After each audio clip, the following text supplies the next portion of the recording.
Uh, Thank you, Nirmal sir. Very good evening to you too. Thank you, Jyotism. So thanks everyone. So we are going to start now. Okay.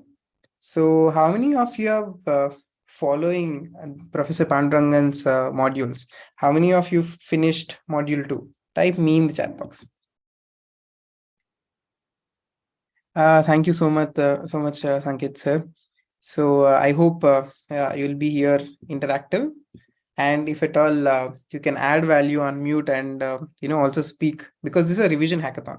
We are going the intent of revision hackathons is we go. Okay, Nirmal sir completed till module 4. That's really nice. So the intent is to revise what Professor Pandurangan sir has already completed, right? So it would be a good revision for you and people who are watching it for the first time. I would request you to go through Pandurangan sir's session immediately after this or before that, because that would be a little more in detailed and as well, right? Okay, so it's going to be an interactive session. I would request everyone to be active as well. Okay. So how many of you have already seen our first hackathon? The first hackathon that we did last Tuesday. The Tuesday. How many of you attended or watched the recording of it? Type me in the chat box. Thank you. Thank you so much, Vijay. Thank you, Prasad. Okay, so we have our friends who are joining on YouTube. People who are joining on YouTube, if at all you have a query, you can put it in the chat or put it in the comments. Okay. So I would request members who are watching it on Zoom to not parallelly watch on YouTube, because there'll be an echo, or I would request you to unmute yourself. Mute yourself. Okay, great. Okay, so let me mute everyone. Okay, so the chat is enabled. If you have any query or anything, you can just go ahead and put it on the chat. Okay, let's begin.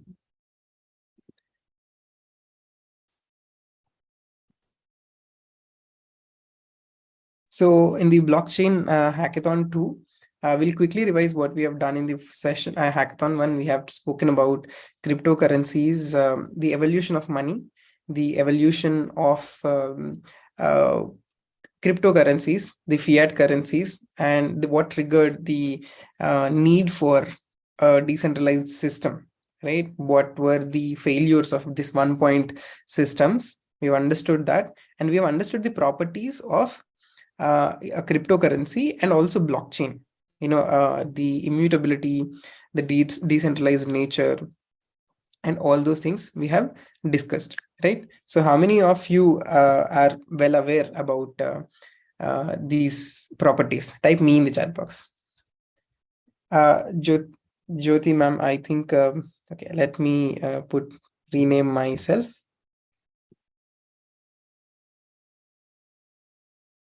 Yes, thank you so much. Great. Yes, thank you, Sanket sir. Thank you, Nirmal sir. So this will be roughly about 1 hour, give and take 5-10 minutes. Okay.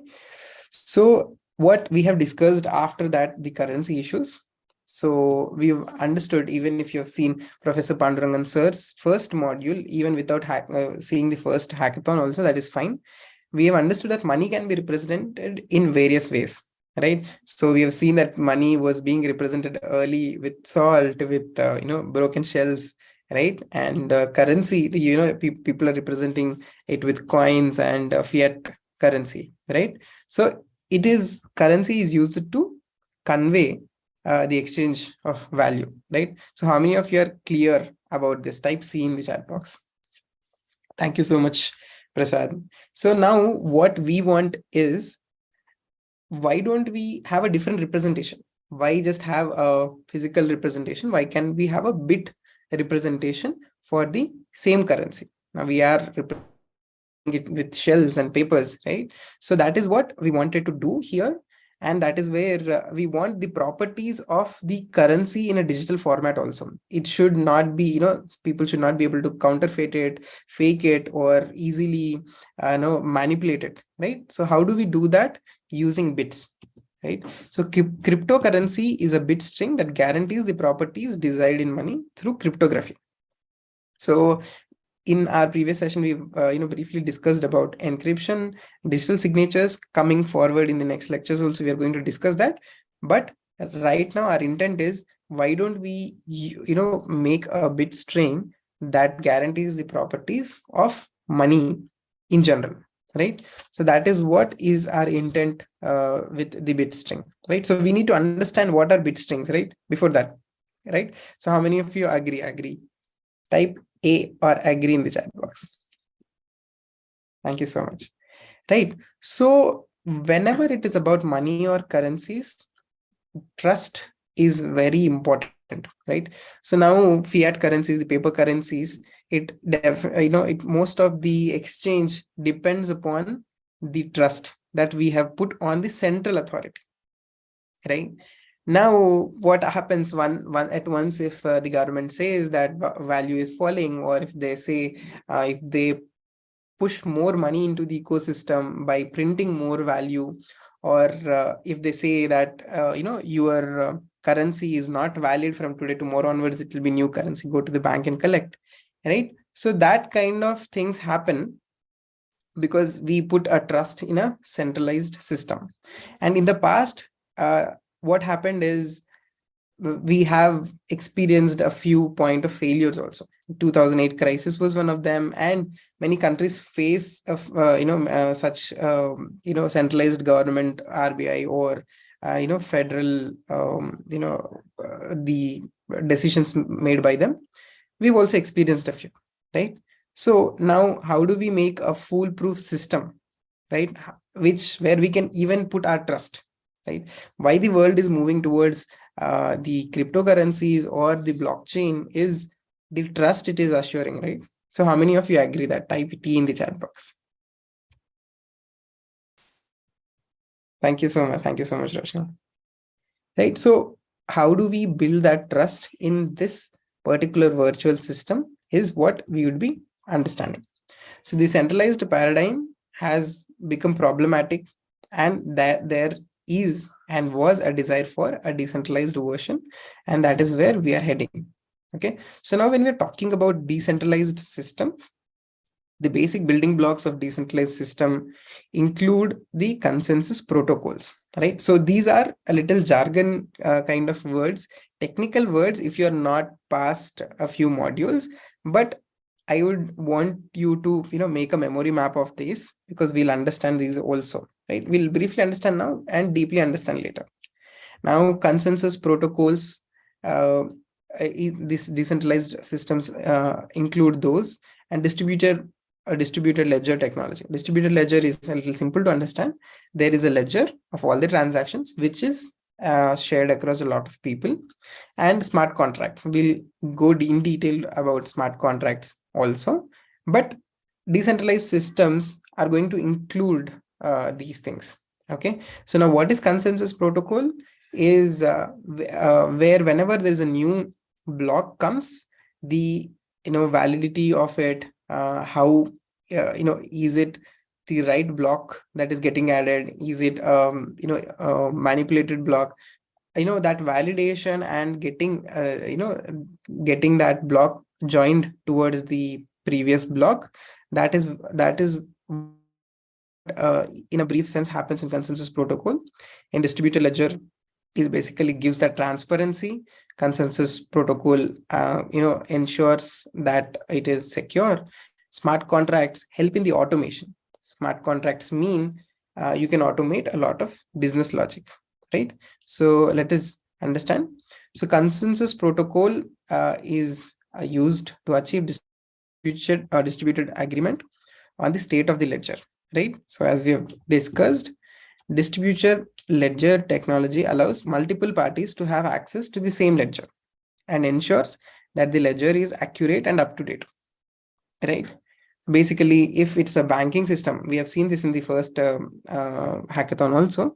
If it's a banking system, there's bank, and all the transactions are centrally verified, and there is only one ledger. Now, with a blockchain or a distributed ledger, what happens is everybody has access to the same ledger. So it is distributed all across, and which ensures it is accurate and up to date, right? So how many of you understood the distributed ledger? Right, type D in the chat box. Yes, briefly, we'll go deep later. Thank you so much. So now smart contracts are self-executing contracts. This is where towards the end, we'll slowly dive into the coding portion of it. But right now, these are self-executing contracts. You can consider them small pieces of logic, right?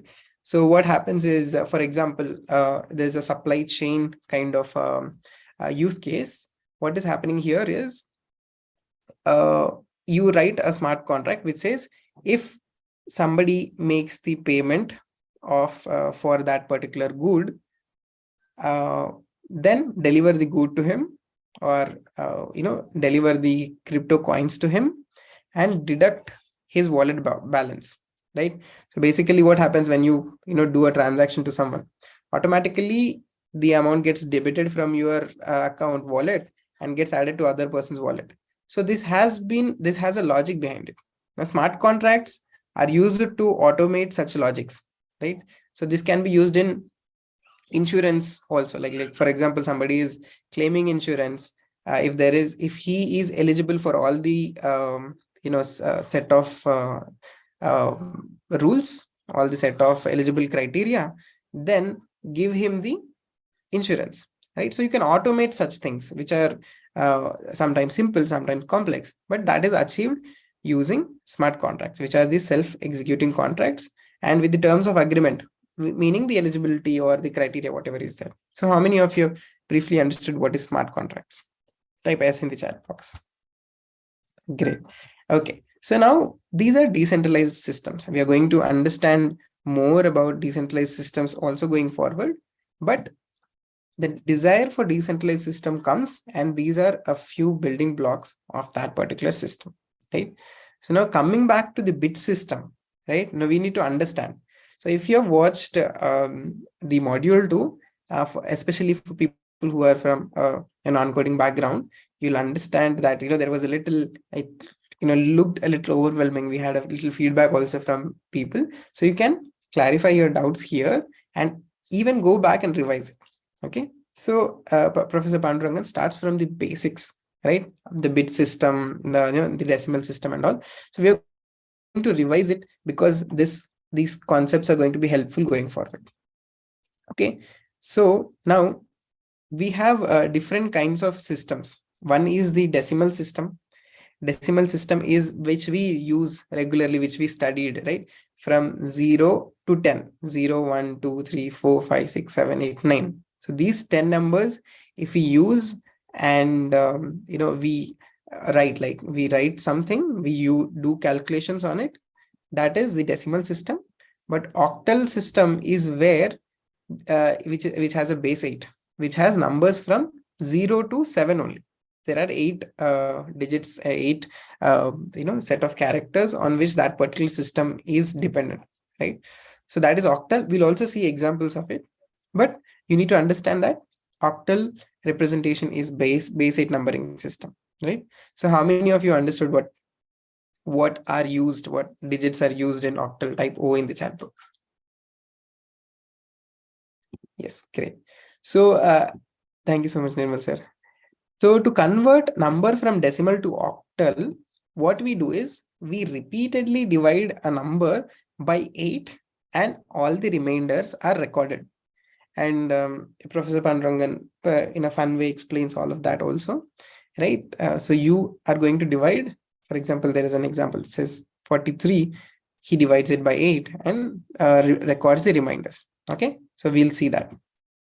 Now, there is binary system also, which uses only what digits? What digits a binary system uses? 0, 1, right?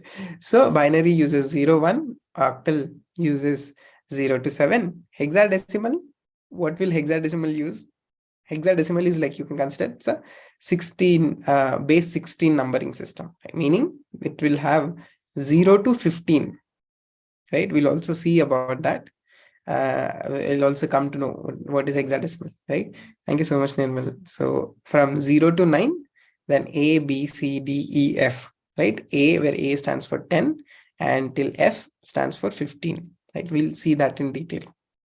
Yeah, so you can use a same number and represent it in binary, in octal, and hexadecimal, right? A same number can be represented in 3 systems. Most of the times what happens is different systems, like for example, computers, use binary, right? Binary for logic, deeper level code or programs use binary, only zeros and ones, right? So how do you convert normal numbers or characters? Like, how do you convert a character B into number, and how to convert it into binary so that the computer understands it? So all of this becomes easy once we understand this numbering system, right? So Nirmal sir, as you have said, is my screen fully visible from 0 to 15 to everyone? Type V in the chat box. Great. Okay. So now one thing that Professor Pandurangan explains is, for example, there is k bit strings. Like, let's just say there are only there are 0 and 1. So how many combinations, how many objects you can create using 2-bit strings? Like, for example, what if you have 2 digits, how many bit strings you can create is 2 power 2, which is correct, right? 4. Sankit says 4. So which is 0 0 0 1 1 0 and 1 1, right? So you can see here 0 0 0 1 1 0 1 1. Okay, these zeros are called padding, which we add in front of the digits based upon the base it is in. Okay, because this is in 4-base system, we want 4 digits, so we have padded it with 0. Now how many 4-bit strings you can generate? Because the k is 4 here, now 2 power 4, which is 16. So now we will be able to, now for 3, we will be able to generate 8, 2 power 3, which is 8 bit strings. Now with 4-bit strings, we'll be able to create 16 unique objects, right? So from 0 to 15, right? And in binary, these are represented in this particular way. Okay, so decimal system is in 0 to 15, and in binary, you are representing it in this particular format. So how many of you are clear here? So type C in the chat box. Right. Okay. Great. Now what happens if we say we want to represent in hexadecimal system? Beside this, what happens is from 10, it will become A, B, C, D, E, F, right? Binary rest most of it, what happens is I'll be showing that these numbers will become A to F, right? So let's take the example that Professor Pandurangan says. Professor Pandurangan also writes on the canvas. For me, it is easy to take a screenshot of it and put it here to explain, right?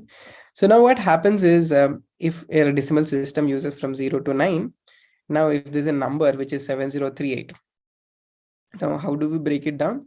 This means, because it is decimal, meaning 10, the base of 10. Now it is 10 power 3, 7 into 10 power 3, plus the second digit 0 into 10 power 2, and 3 into 10 power 1, and 8 plus 8. So this is how this is broken down. But now similarly, if it is base 8, it will be 8 powers everything. If it is 6 hexa, 16 powers. We'll understand. So now the question here is, what is 43 in binary system, right? How do we do that? We take 43 and we divide it with 8. Okay, so basically what we are doing here is, okay, so here we are also converting it into octal. Now 43, you can see that it is if you're dividing it by 8, you can divide it by Okay, let me come it up here. So how many times we divide, right? So now 8 2s is 16, 8 One 4 more. is yes, hello. Sir, in this, we should take last digit only for dividing, sir. You Last told digit. that 8, no, sir, for dividing 43. Correct. Yeah. So that is also that. Like, this is what you're talking about now, the base 8 one. Ah, yes. Correct, correct. So we're coming there. I'm first trying to show it in the binary format. Okay, sir. Yeah. Thanks. So basically what happens here is now we have now what is happening? 32 plus 8 plus 2 plus 1. We are able to divide it in this particular format. And now if you want to do it in binary system, you divide it in the powers of 2, right? So now what we do here is, now if it is 1, you write 1 as 1. Now 2 becomes 0 1, 8 becomes 101, right? So if you have what is if you come to this particular system, this is how this particular thing is there. Okay, so let me show it up here. 2 is 10. Now that 10 is here, and what is 1? 1 is directly the 101, and you are able to convert this into a number format. Like, how does this work?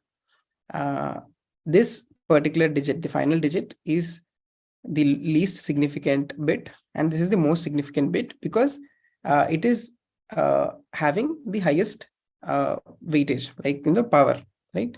So now this particular system gets converted in this particular format: 1 into 2 power 5, 0 into 2 power 4, 1 into 2 power 3, 0 into 2 power 2, 1 into 2 power 1, and 1 into 2 power 0. So this is how this 43 gets converted into a binary format, and that format is 101011, right?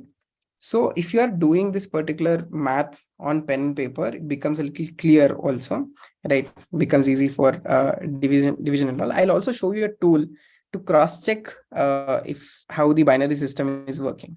Okay, so now what is 43 in octal system? So what professor has done here is 8 5s are 40 and 3 is the remainder, and what he says, collect the reminders, right? So now 5 and 3. So what he has done, 5 into 8 power 1 plus 3 into 8 power 0. Okay, so which is 40, and 3, which is 43. So now the same in decimal is now in octal system, it is 53, right? 43 in decimal system is 53 in octal system. Now how do you do that? You divide it by 8 and collect the reminders, and with these reminders you say you divide it with the powers of 8. Okay, you multiply it with the powers of 8 and arrive at your octal system number, right? So we'll see a few more examples so it becomes clear. Now what is 117 in octal system? 8, and now 8 8 is 64. So now basically he's going to add multiple 8 14s. We are reaching that particular number. Let me also do it on a calci. So if you have it on hands, you can also help me with the calculation. Now 117 divided by 8, 14, right? So now 8, what is 8 14s? 8 into 14 is 112, right? So now 8 14 is 112 and 5 is the remainder, right? Then you again divide it by 8. 8 ones are 8 and the remainder is 6. Now you collect all the reminders, like 1 6 5. Now 1 into 8 power 2, 6 into 8 power 1, and 5. Okay, so what is happening here is 117 in decimal is 165 in octal system. So how many of you are clear with this example? Type E in the chat box. So can you explain Yeah, once more? please. Okay, so basically what Professor Pandurangan sir has done here is, the question, what is the question? 117 is in decimal. We want to convert it into octal system. Okay. The Okay, question is clear, right? So now what we do with the decimal system, we divide it by 10, right? So how we have done it here. Now, if you see this particular thing, we divide it by 10 and say, in the powers of 10, like 7 into 10 power 3. Now we need something in the 8 powers for base 8 system, right? So yes, similar for coming in octal system, what we do here is we divide by 8. Now 8 14s are 112. I've also used a calculator, right? So 8 okay, 14s are 112. Now 14 is the remainder. Okay, so 14 is what you multiplied it with, and what is the remainder? 5. 112 is cleared and 5 remains. Okay, the 5 you have written it down. This is clear? okay, yes, sir. Yeah, so again we are going to divide it by 8 because we want in powers of 8, right? So again we have divided whatever is we have multiplied in the beginning, and 8 ones are 8. Okay, and the balance out of 14 is 6. The 6 6, remain. And yes, you cannot further divide 1, right? You cannot yes, further divide 1 with 8. So you stop there. Okay. okay, So once you okay, stop there, what you have received 165. Now now if you come this into octal system, 1 into 8 power 2, which is 64, plus 6 into 8 power 1. So now you just have to say 8 power 2, 1, and 8 power 0. 8 power 0 is 1. Okay. So you can just say, if because it is a three digit number, 8 power 2, 8 power 1, and 8 power 0. Okay. okay, So 1 into 8 power 2 is 64. And 6 into 8 power 1 is 48, and 5. Now the sum of this should be also 117 in decimal, right? So once you add this, this is become 117. So which means this is 165 is the right representation of 117 in octal system. okay, Okay, so this is clear, I guess. If you have any doubts further also, you can even ask. That's not a problem. Yeah, so this is clear, I feel. yes, Okay. Yeah, so we'll go further, and what I would repeatedly be saying, you also go through the exercise and the module 2 video in your Teachable, where Professor Pandurangan even it takes a lot of examples, because now interest of time we are only taking a few examples, but you go through the session. He'll be, because that particular session itself is like more than 1 hour session, so definitely he'll be going it at a length, right? So that is also there. Now what Professor Pandurangan further does is, now 117 in decimal system is 165 in octal. Now how much is this in binary, right? So because once you convert it into octal, it is very easy to convert it into binary, because binary is like 2 power 3 is 8. So because it is in octal, it is easy for you to convert into binary. I'll give you an example.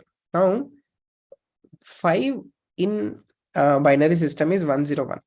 Okay, so I'll just go to our exercise that we have. Like, now what is 5? 5 is 101. Okay, 1 is 001, and 6 is 110, right?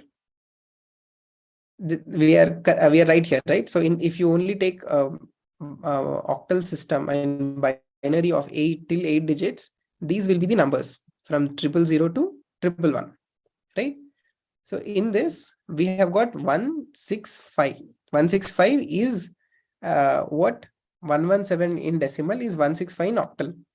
Now to convert it into binary, we just have to replace it with these digits. 1 becomes 001, 5 becomes 101, 6 becomes 110.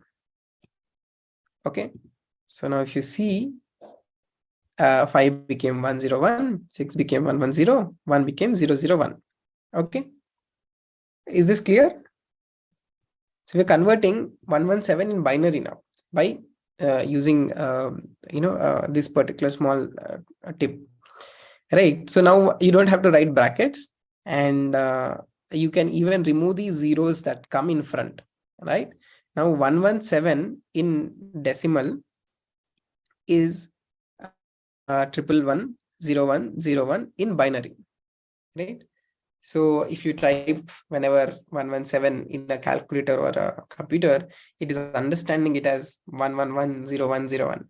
Okay, so that is how you convert it manually using pen and paper, uh, the number systems, right? So how many of you are clear with even conversion into this binary? Convert into octal, and octal to binary is easy. Thank you so much, Nirmal sir. Thank you, Prasad. Thanks, Rashni. That's great. Okay. So now this was also an example covered within the session. So I would request you to go forward and even understand it. Right. So now we have understood base 10, base 8, base 2, now base 16. Right. So it is becoming a little more layered. But if you understand the first few portions, this becomes easy. Okay. Now 0 to 9 we are clear. From A to F we are clear, it is 10 to 15, right? So why we are not writing 10, 11, 12 directly? Because when you convert into binary, it becomes even more confusing, right? Now 10 might mean 10 in binary, so you are going to write, instead of 10 you are going to write it as A, right? So now we are going to convert 30 in decimal to 30 in hexa. Okay, so if you right now, when you ask this question, when we have divided it by 8, because we are converting into octal base, right? Octal system. Now we are dividing it with 16. 16 ones are 16. 14 is balance. You cannot further divide 1 with 16, and 1 and 14 is the the reminders. I mean whatever is left off. Yeah. So how here 30 came, sir? Okay, so that is the question. So I think I No, should sir, just say the question is base 16 only, no, sir. no. Okay. So let me make it simple.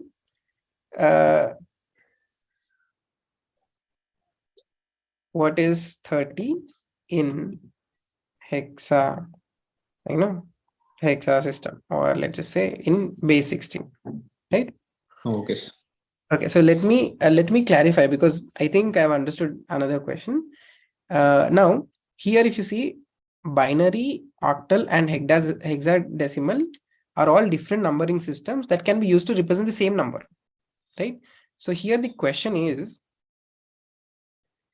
it is base 16 is what is the representation system, which is nothing but the hexadecimal, okay, hexadecimal system, right?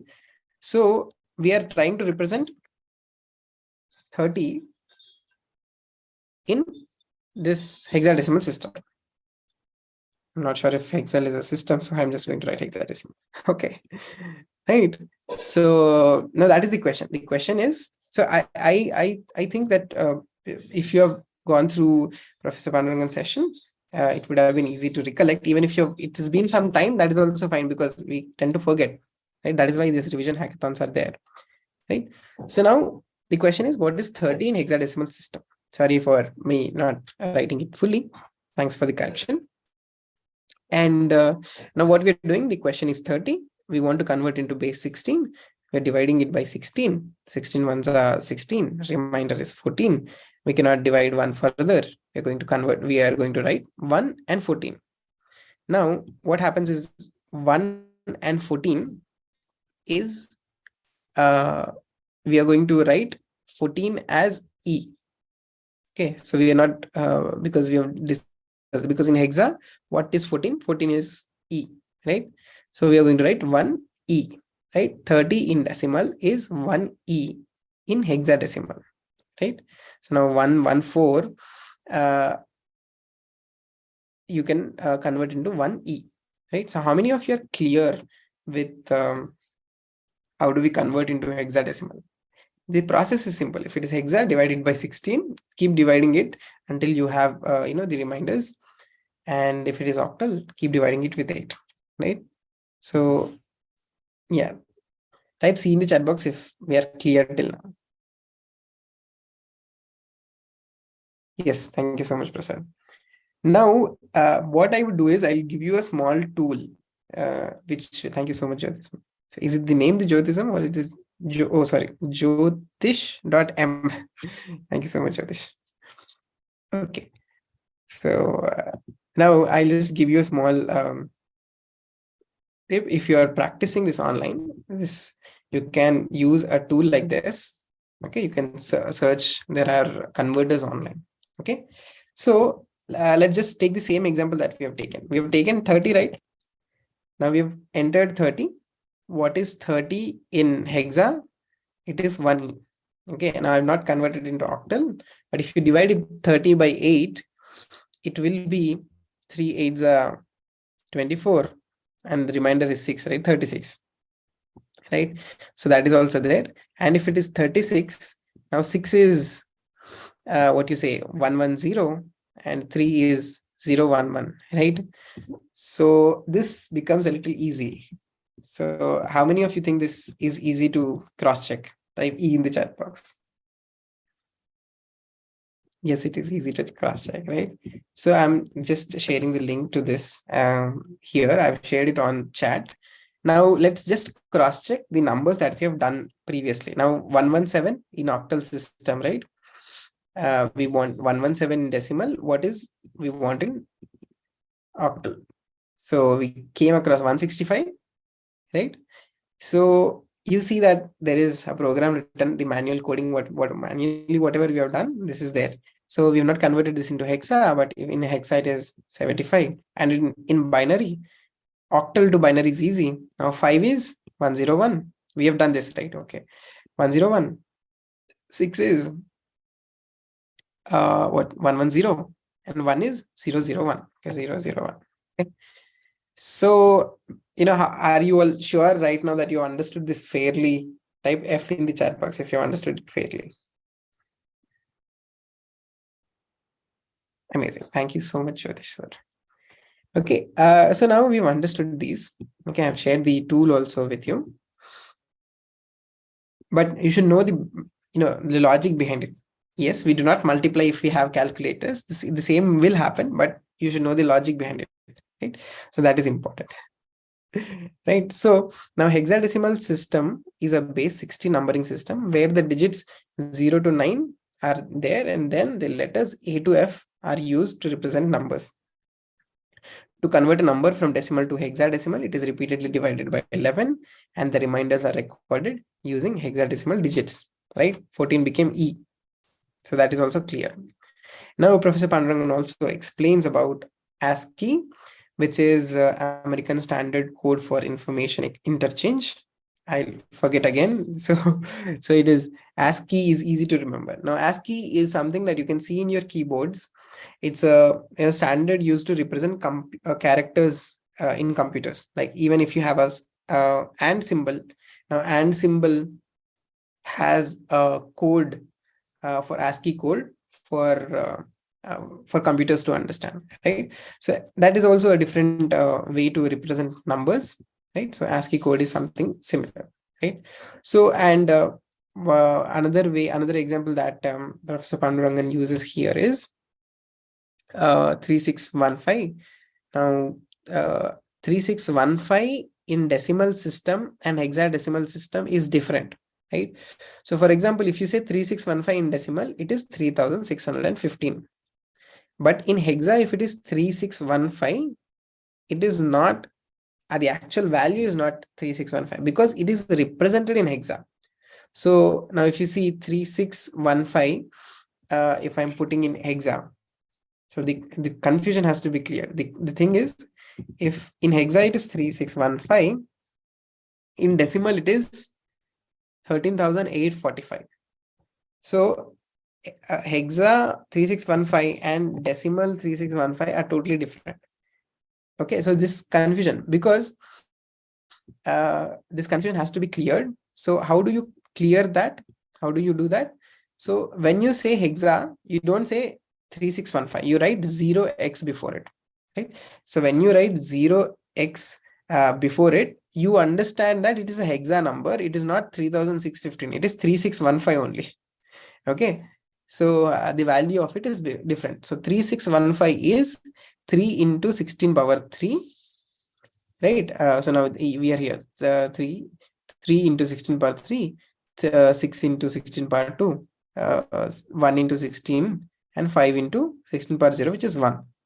And that value is how much? 3615, right? 13845, right? So I'm just doing that. If you calculate it, the value will be 13845.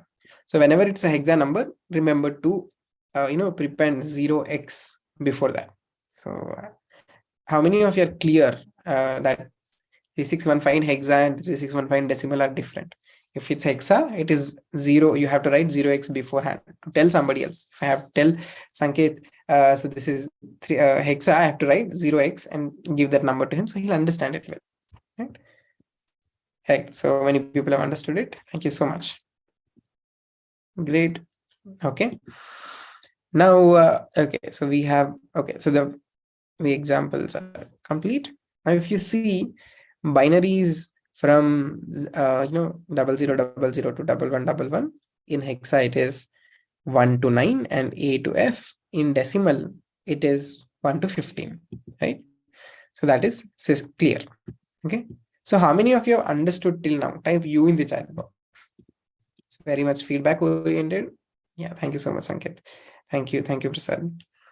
Okay, so now if you've understood that, now ASCII, this is like an additional knowledge. You don't have to use it heavily. So ASCII uses a 7 bits to represent 120 different characters, right? So you can whatever your keyboard characters are all covered in ASCII. So that is not something that we are going to learn in detail. It's just information, right? Even ASCII is a bits based system that has all the keyboard characters, that has a representation for all keyboard characters, right? Similarly, there is something called Unicode, which you can see now, the emojis and all those things. All those things are represented in Unicode for computers to understand. Now it uses 16 bits to represent. Now whenever the base increases, you can represent more characters. Hello, yeah. So what is ASCII? Okay, so it is not actually completely related to crypto, but let me show. ASCII for, let's just say A. I'm just saying. So ASCII is a system where every letter has some code. Now we are not going to understand how the ASCII came, but it also has a binary value, and this every keyboard character, right, has a ASCII code to it. So how computers understand, for example, if you're entering Sachi into the keyboard, it knows S has, let's just say I'm typing S as capital 083 and A is 097. So it is like a short code that like exactly, it is like a short code that computer understands, right? So now, yeah, so now you see there is something called Unicode also.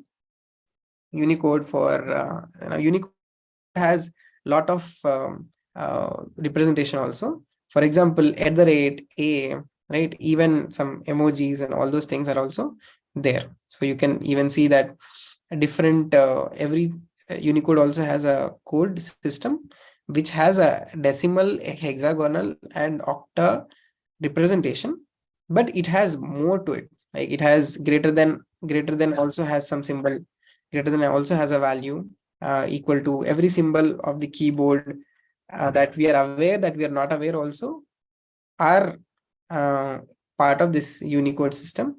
Professor Pandurangan briefly explains it, but yeah, so many people have asked that question, so we have covered it here.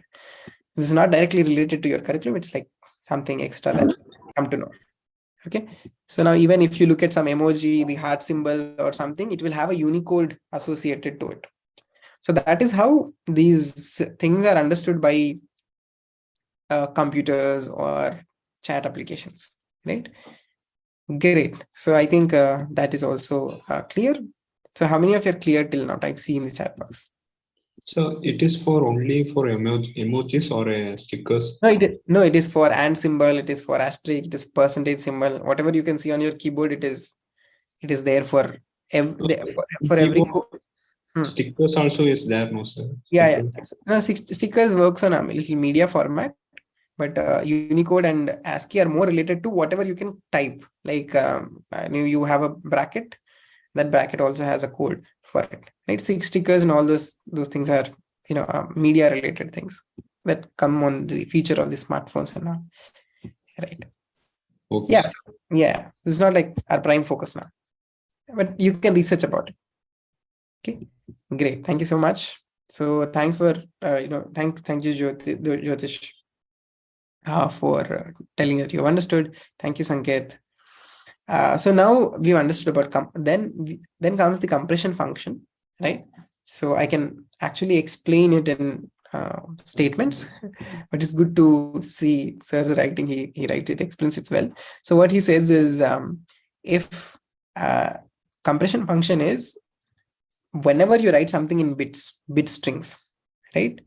If you are reducing this, if you are conveying the same information and giving the output in a lesser number of strings, that is compression, right? So for example, if there is a function which is converting a binary string of size 768, like if the length of it is that long, I mean, if the number of objects, if the 768 objects of that those are there, you can compress it into 256.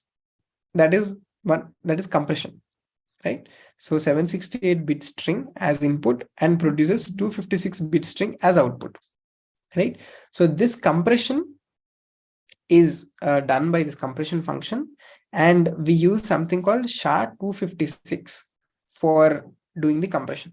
Okay, so let me write it in paragraphs. Okay, so to understand hashing, we'll understand a little. Memory in a computer is an array of locations with bit strings, right? So basically, if you're typing A, it has a binary uh, value to it, and that is understood by the computer. Now, a hash function is a mathematical function that converts any file or input of fixed size, bit string, or whatever bit string is there, it will convert that through a process called compression function, right?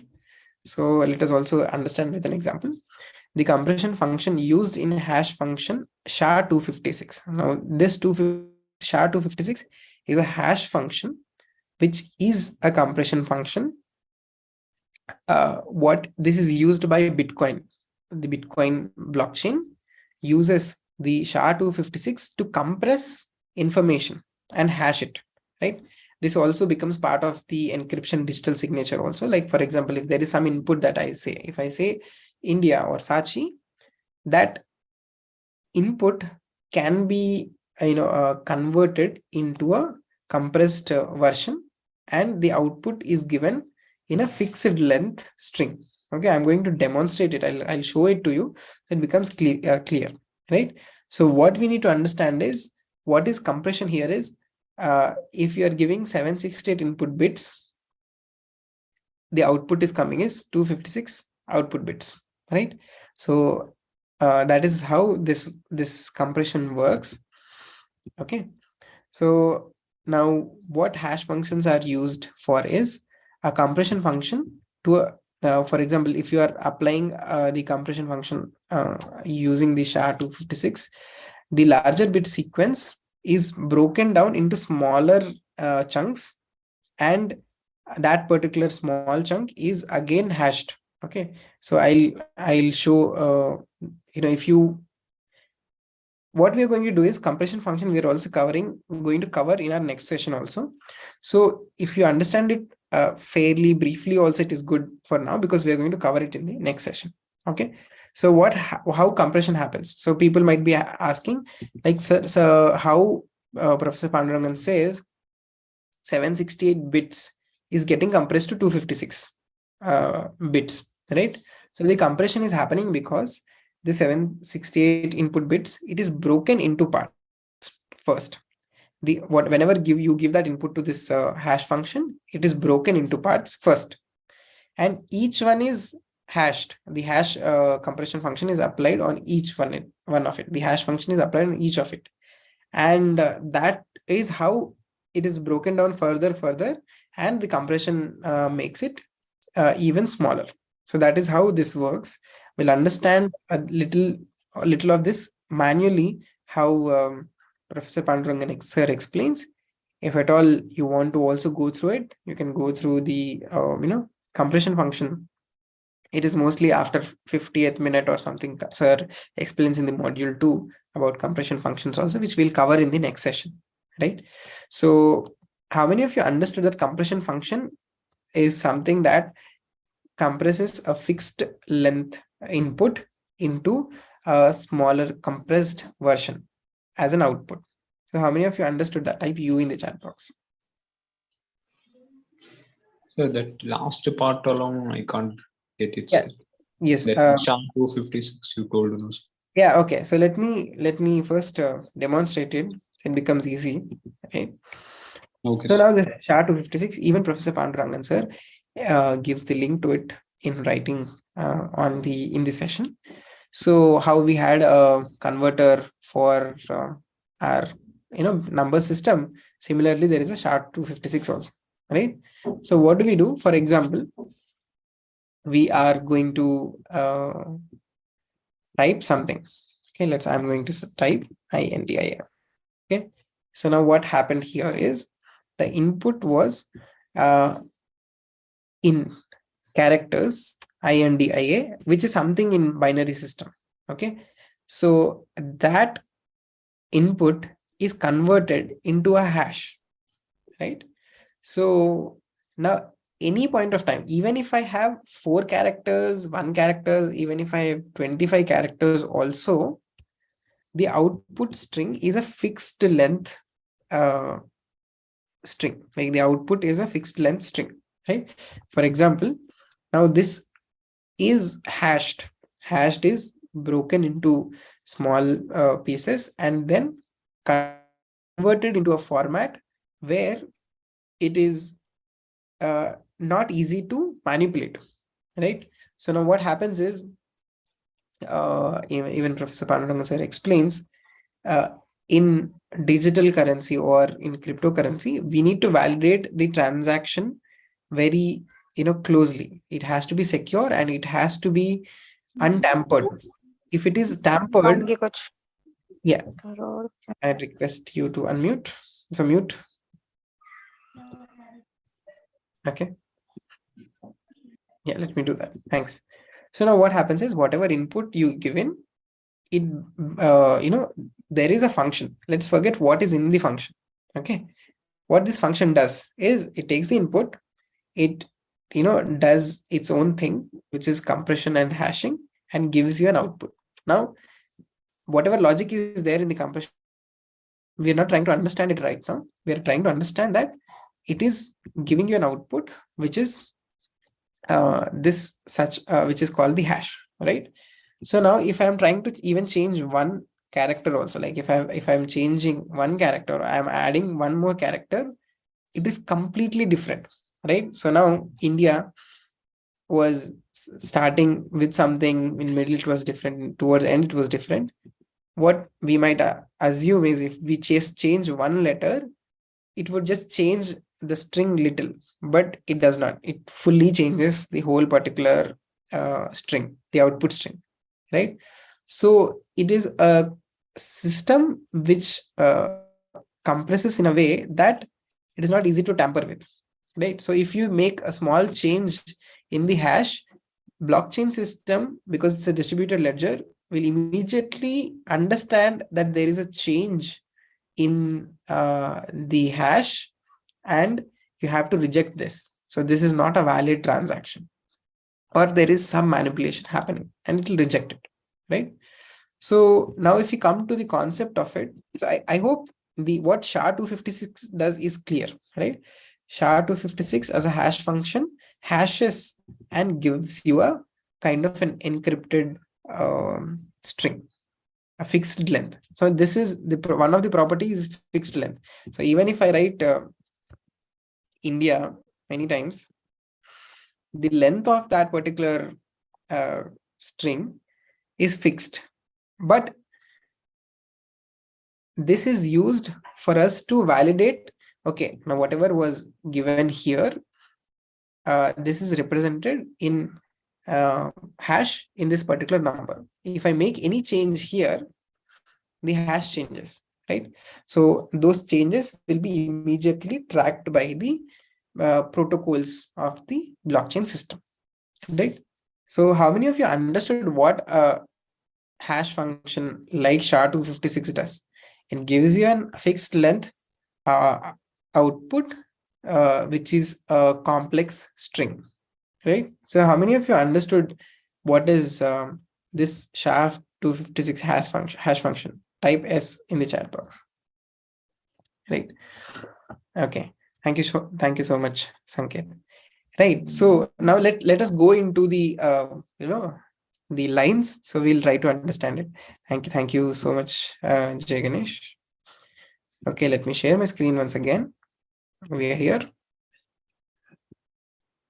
Sorry, not share, slideshow. Okay, now hash functions are used to apply a compression function to a larger bit sequence by breaking it up into, this is the logic, what happens within, which we'll cover coming sessions. It breaks it into smaller chunks and applies the function to each chunk. That is why every small change is also unique, right? The purpose of hash function is to create a unique representation for a given input. For example, if you're given the input India or India, that is giving a unique representation, and that is used for tasks such as data integrity checks, right? So if you know that India is so and so hash, if the hash changes, you know that somebody is manipulating the data and the integrity is getting compromised, right? So SHA-256 or many of hashing functions are used in storing passwords also, right? So when you say WhatsApp says your chat is encrypted end to end, what they mean is even they'll not be able to decode your chat conversation, right? It will be saved in a hash or encrypted format, so that WhatsApp will not be able to know what Sachi sent to Sanket or Nirmal or Mohit, right? So whatever their conversation is there, it is encrypted, meaning it is some or the other way hashed. Even they cannot read it, right? So that is what they mean when that particular thing came in. So something similar is done for storage. So many people think that if you enter a password, that particular system, that particular platform will know our password, but the employees themselves will not be able to decode it, because it is stored in a format that is not easily understandable to humans, right? So I'm talking about some standard platforms. Some other platforms are there which are basic ones where they are storing our passwords in a very easy to understand manner, which get compromised, and then password leak happens, right? So but now when it is encrypted, even if it is leaked, people will not be able to decode our passwords, right? So the purpose of hash function is to create a unique representation for the given input, which can be used for tasks such as data integrity checks, password storage, indexing, and encryption. Okay, so how many of you are now clear with this statement after seeing the example? Type C in the chat box. What is the purpose of hash function? I see in the chat box. Thank you so much, Jyotish. Okay, great. So now we have understood the hashing. Okay, so people are asking for the link for this. Here, let me share it with all of you.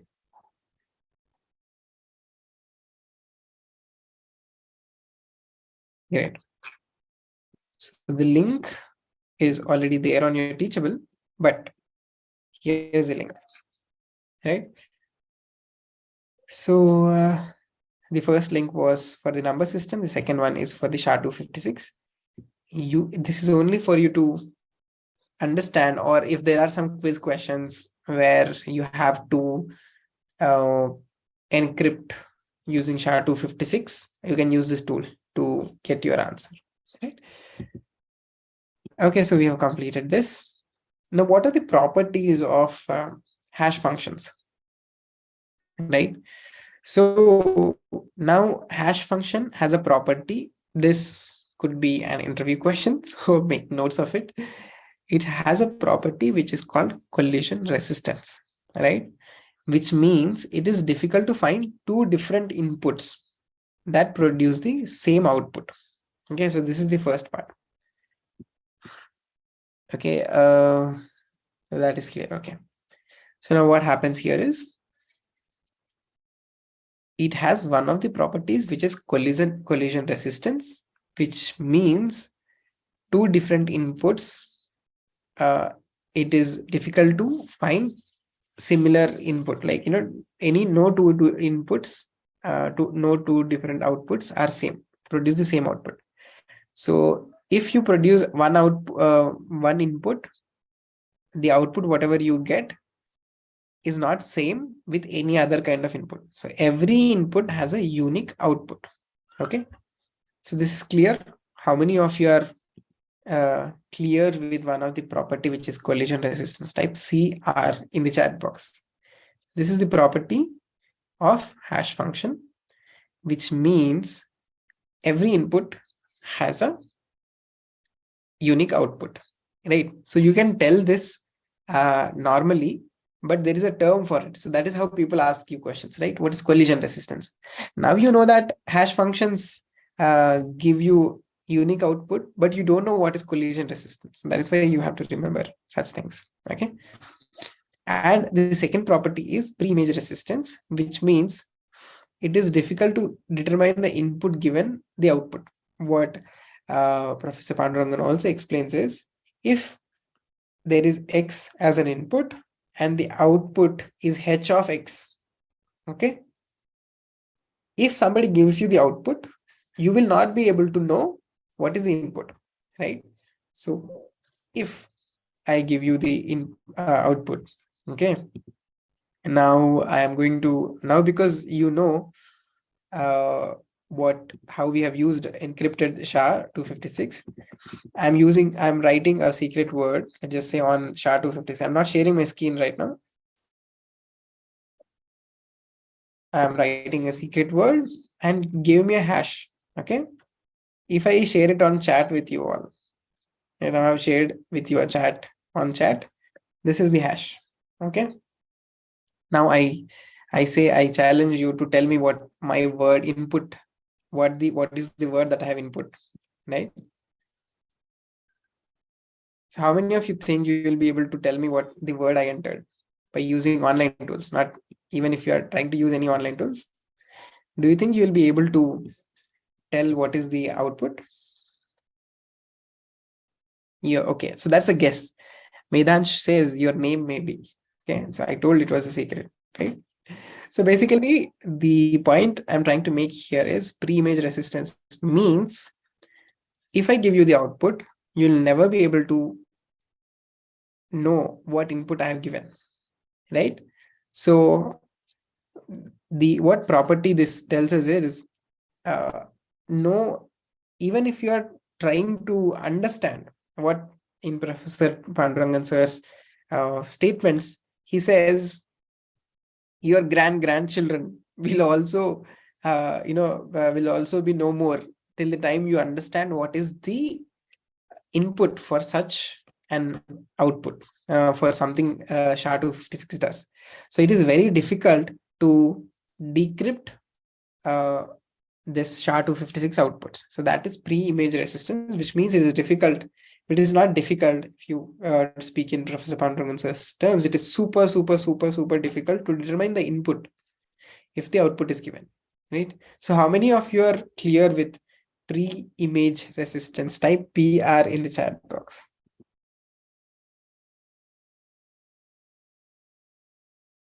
Thank you so much, Sanket. Thank you, Jyotish. Thank you, Medaj. Thank you, Jay Ganesh. Okay, so I think that's great. Somebody asked what is the encrypted, what I input. Okay, so I think I'll leave it to you, or your grandchildren, my grandchildren. Okay, so that is what is there. Nice that you understood these things. Now SHA-256, a little more about SHA-256 is the SHA-256 hash function is used to convert any arbitrary file or input. Even it can convert files also. If you give it a text file, if you give it any other file also, or complex file like an image or something also, it will be able to convert it into a fixed size bit string, right? So even if you give one character, it will give you the same size of the string. Even if you give like something else, it will give you, because with 4 characters, you are able to create 16 unique objects, which imagine that you have like 64 alphanumeric combinations. You can actually, any string, every string, anything that a person can imagine can be hashed into something unique, right? So that is what the SHA-256 does, right? So how many of you are, you understood that the output is always fixed size bit string, right? Type FS in the chat box. Yeah, so thank you so much. SHA-256 always give you fixed size bit strings, right? So now the properties of the hash function. I request you to go through Professor Pan's module 2. But the properties are, it can hash large strings. Small changes in input result in large changes in the output. Even if you change small thing, the whole output drastically changes, right? Quoting the lecture, right? It is computationally infeasible. It is possible. It is possible for our grandchildren to know what the input was, but it is infeasible. It is not easy to find what the input was given, right? So even you can see that people ask the question to Professor Pandangan, is it possible? Yes, it is possible, but it is not feasible. It is very, very, very difficult. And it is a one-way function, meaning one way is you can encrypt, you cannot decrypt. Okay. So let us count. Did we do 4 important properties? It can hash large strings. One small changes in input result in large changes in output. It is computationally infeasible to find an input given the hash value, and it is a one-way function. Okay. So how many of you understood these 4 important properties, type 4 in the chat box? Cool. Now, the hash function is used to check the integrity of data, as it is not possible to tamper with the data and still produce the same hash value, right? So you cannot do, and Professor Pandurangan sir explains this as an example. Now, if you want to, what happens if there's a check and you add additional 2 zeros onto it, and you have to change in text also, right? Rupees, if it is 25,000, you have to now say 2,50,000 or something. If you make changes, the bank will immediately reject it because they'll know that it has been tampered with. A property like that also has to be there with hash function. And he talks about the trust system also. For example, if there's a city and the trust for, if there are a lot of fake coins and fake currency going on in that particular city, and you go through, if somebody gives you a note, if somebody gives you 2,000 rupees or a note or something, what would you do, right? In a city like that, what would you do? Yes, you would put it up and see if it is original or not, because it is based upon the trust, right?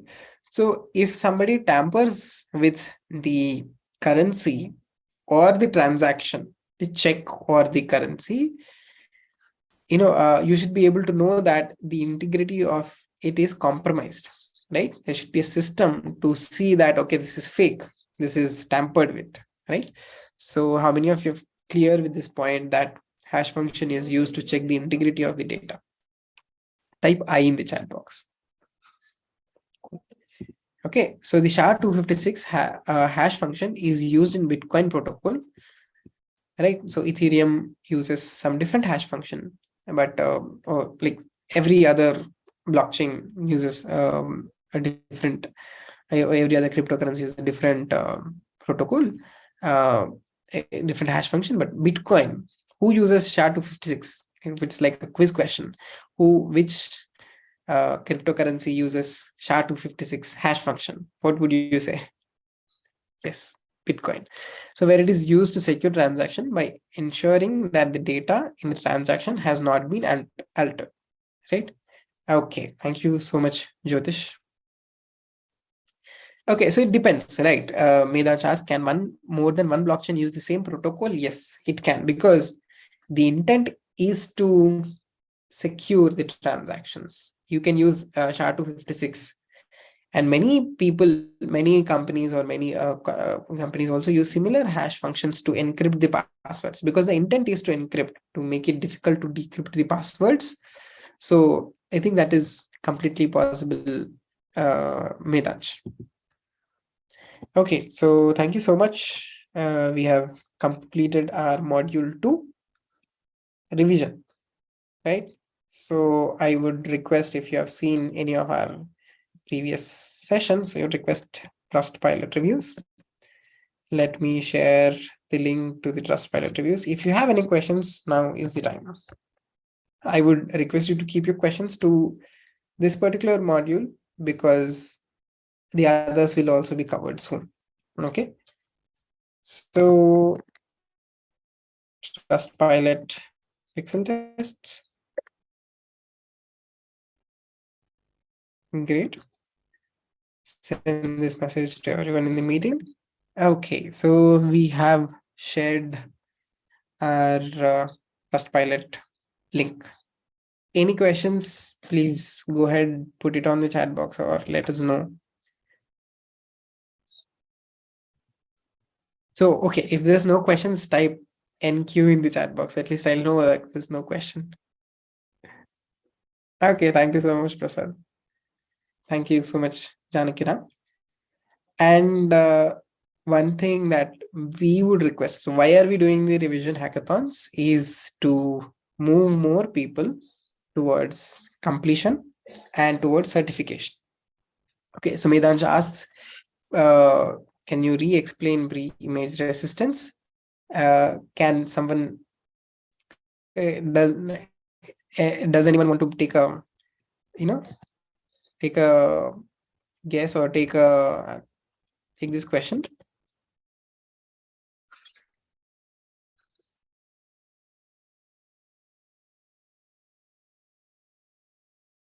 Okay. Okay, so let me quote here. Pre-image resistance is the property of a hash function that is hard to invert. Okay, so what we have told is, I've copied and gave you a output of a secret, right?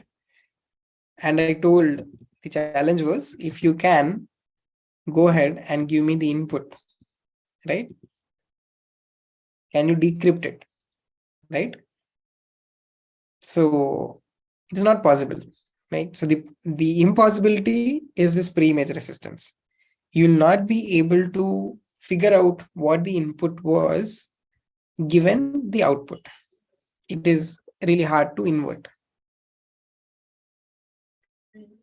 Hope that is clear, Medansh. Okay, thanks a lot. See, everything is researchable.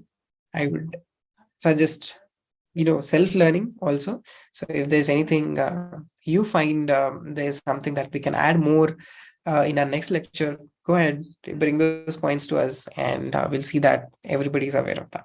Okay, thank you so much, everyone. So people who have finished their Trustpilot review, you can safely drop the call. Have a good evening. And people who are still finishing their Trustpilot review, you can go ahead and finish it and then drop the call. But that would help us I think we are few reviews short to 1000 now, right? So help us help our community reach there. Thank you so much, Sanket. Okay, great. And the call to action is, please go through Pandurangan sir's sessions. It will be easier for you to understand them in the revision hackathons, and also easier for you to attempt the quiz and complete towards the certification. Great. So if you have completed your Trust Pilot review, type C in the chat box.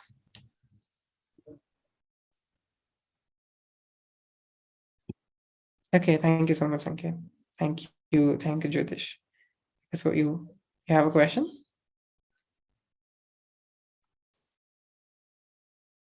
If you have a question, here to help. Yes, go ahead, Jyotish. You can unmute yourself. You have told that congruence section, no, sir, in which the section will be going. Mhm. Okay, so good question.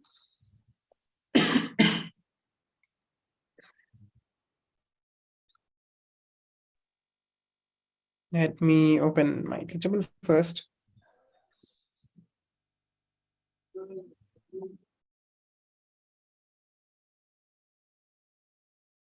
Once you log into your Teachable, So what, sir? once you log into your Teachable, it is the second immediate module. Let me show it to you. Yes.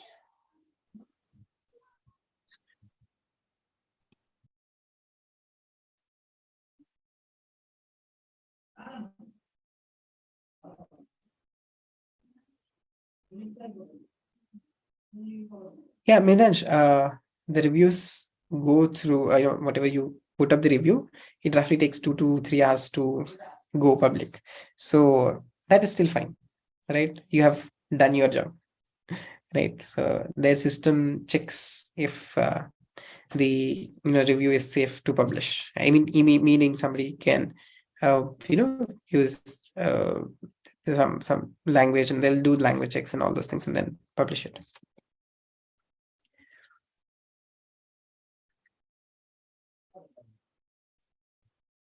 Great. Okay, bye. Have a very good evening. So we are here. So Jyotish, if you open your blockchain in the curriculum, you'll be able to see that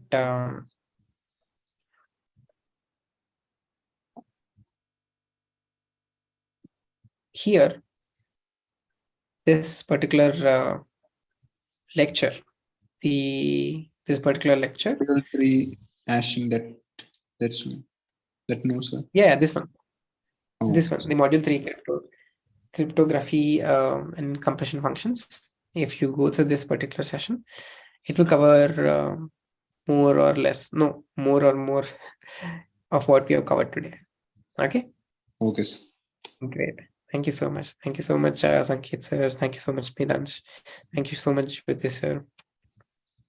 Great. So people who have finished their trust pilot, please safely drop the call. I'm also here around. If you need anything, you can definitely go ahead and ask me.